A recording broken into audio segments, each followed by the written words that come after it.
Jonathan Karl sat down with Republican candidate, Tea Party favorite Christine O'Donnell for, it was a rare one-on-one chance to talk with her, John. Yeah, and she is absolutely determined that she is going to surprise everybody on November 2nd, just like she did when she won that Republican primary last month.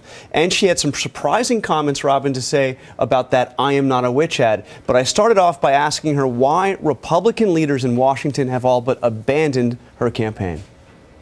The thing about my candidacy is that, I'm busting up the backroom deals. We're shining a spotlight on what's going on in Washington, and both parties are guilty of catering to special interest groups. And that's why my support extends way beyond the Tea Party. If the National Party were to be in here helping you out the way you would like them to be, would it make a difference? It absolutely would make a difference. The Democratic Senatorial Committee is running ads. On cable television, you're limited to how many commercials each campaign can buy. So, we get one a minute. If we had other groups, buying commercials, exposing my opponent's tax and spend record, then it would be a lot easier to educate the voters about what they get when they vote for my opponent. Because one thing I try to often say on the campaign trail is that my opponent has promised not to raise taxes, but he broke that promise, raised them 3 times, raised them over 54%. But have you spoken to party leaders in Washington, to Republican leaders, and said, hey, come up here, help me out, we need your help? Yes, I have, and they said that if we close the gap in the polls, and that's a shame. So they're not coming?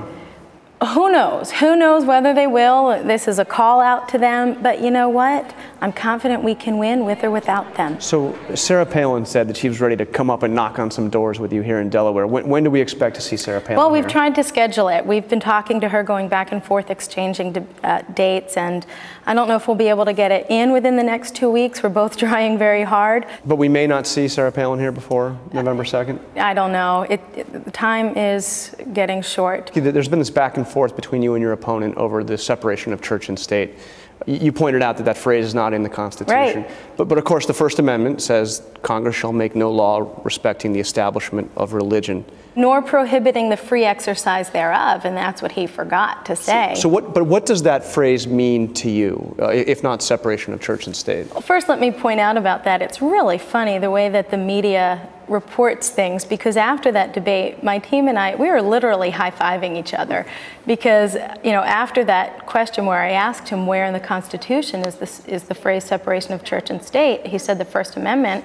I followed up with, can you name the 5 freedoms that are guaranteed to us, that are protected by the First Amendment? And he could not. Can I ask you a question, Chris? Can you name the 5 freedoms guaranteed in the First Amendment? I think the very first provision of the First Amendment is that the government shall make no establishment of religion. And before we get into a further debate about exactly which of us knows the Constitution better, I'm just asking, can you name the 5 freedoms guaranteed in the First Amendment? How about we get the panel asking our questions today? I guess you can't. So we were high-fiving each other, thinking that we had exposed he doesn't know the First Amendment.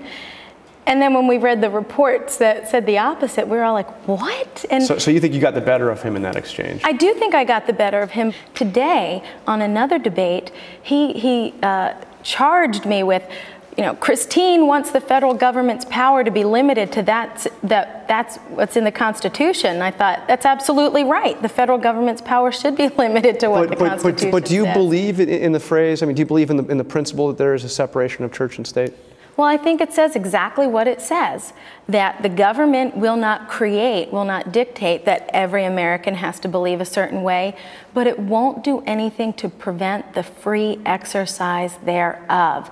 And that's what people, like my opponent in that debate, so carelessly choose to leave out. All right, we've done the whole interview without talking about witchcraft, but I do want to ask you one last question. Halloween is coming up. How does Christine O'Donnell celebrate Halloween? Everybody wants to know what I'm going to be for Halloween. Yeah, what are you going to be? That's what I want to know. I have some thoughts. I can tell you I certainly am not going to be a witch. You're not, okay.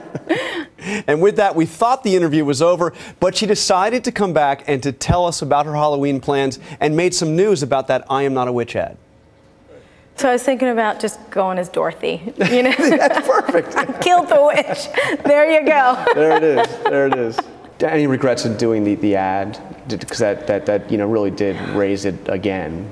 Yeah. Yeah, you know, I haven't publicly stated this, and I don't know if I'll get in trouble for saying that, but our intention was to kill it, and that's not what happened. So there you have it. She says that "I am not a witch" ad, which was her first ad, perhaps the most memorable ad of this entire midterm election, she says was a mistake. Many people were wondering if she regretted that. All right, John, thanks so much.